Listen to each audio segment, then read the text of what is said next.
What's going on, Merchant Services Slayers out there again? This is the Tulum edition of Merchant Services Slayers. So today we're going to talk about a really cool topic. We got Craig here, got the cool pyramids behind us. But today we're going to talk about how to build your residuals very, very quickly. So we're going to start off with Craig, and we'll move on over to us. Awesome, guys. So, hey, thanks, man. Woo, I got it now.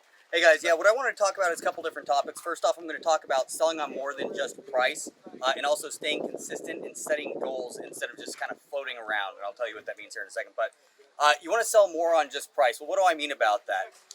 It's simply selling on either yourself or selling on additional things that the POS might do or that your company does different than other places out there. But an issue that a lot of people have is that they try and think about this industry as just an undercutting game, right? They're paying 20 basis points. Now I can get them down to 10 basis points. I'm saving them 10 basis points. Woohoo. That's what a lot of people look at this as. It's kind of like a commodity sale, right? You can add value into your presentation to where you don't have that exact same BS mentality that everybody else has out there. And that's going to help you create, more profitable deals for yourself. You're not going to undercut yourself, right? You're going to be able to keep your customers longer because they're going to stick with you. Obviously, you're making a good amount of money off of them, so you're going to pay more attention to someone that you're making more money off of. And at the end run, it's going to help everybody involved, right? The second part, staying consistent and setting goals instead of floating. A problem that I see that a lot of sales agents have is they just go out there and they do things. They don't think about what those things mean, right? They don't set goals for themselves. They don't set KPIs. Any type of matrix to go ahead and make sure that they're sticking to a program, right? Consistency is key. What I like to do is I like to look at, okay, if I go hit, 30 doors in a day, 40 doors in a day, I'm going to set myself 3 or 4 appointments. Out of 3 or 4 appointments, I'm going to close 2 of them, right? That's an easy way. I keep track and keep myself responsible for keeping up my numbers and making sure that I'm bringing in money consistently out there. What do you got, man? Gotcha, cool. So the points I had on this too, guys, how to build your residuals quickly, at least some of the things that I found when I was actually out in the field, kind of grinding every day, was that my focus was never on my commission. I never asked during the sale or after the sale, hey, how much am I going to make on this? I made it very permanent that was a distraction, right? So it's kind of like if you focus on your batting average when you're a professional baseball player, okay, then you're not going to hit well. Okay, you focus on that particular bat at that particular moment. So focusing on number of closed sales as opposed to commission. So my goal was 30 deals a month as an agent, and that was it. As an agent, going door to door, 20 to 30 prospected doors per day, but I needed to get 30 deals a month. That is it. End of story. I didn't care if they were small commission deals, high commission deals, big ticket, low ticket.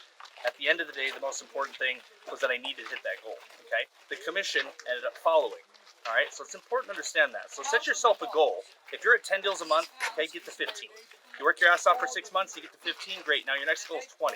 After 20, you need to get to 30. All right, so focus on the number of deals closed, not how much you make. That'll follow. Okay, super important to build residual quickly is to close as many deals as possible, as fast as possible. Also, the more deals you close, big ticket or low ticket, okay, also diversifies your portfolio, making your portfolio worth more money. Okay, so the number of merchants is super important. Get them closed as soon as possible. Number 2, that kind of flows around the thing of how do I build residuals very quickly, is to ABC, always be closing, but also the time is your most valuable asset. Keep that in mind. So if you're a person that takes 5 calls to close the deal, you've been there 5 times, you need to shrink that to 3. You have other things to do. You've got more deals that you have to close.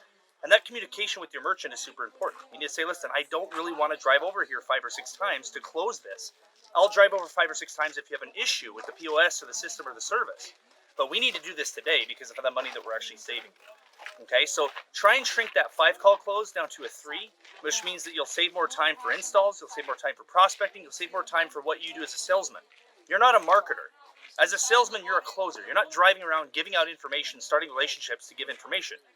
That could have been done through an email, a text message, a phone call. You're there to close deals and to do it as fast as physically possible through your communication, your sales techniques, practices, and procedures. So keep that in mind. Those are my 2 tips that I got.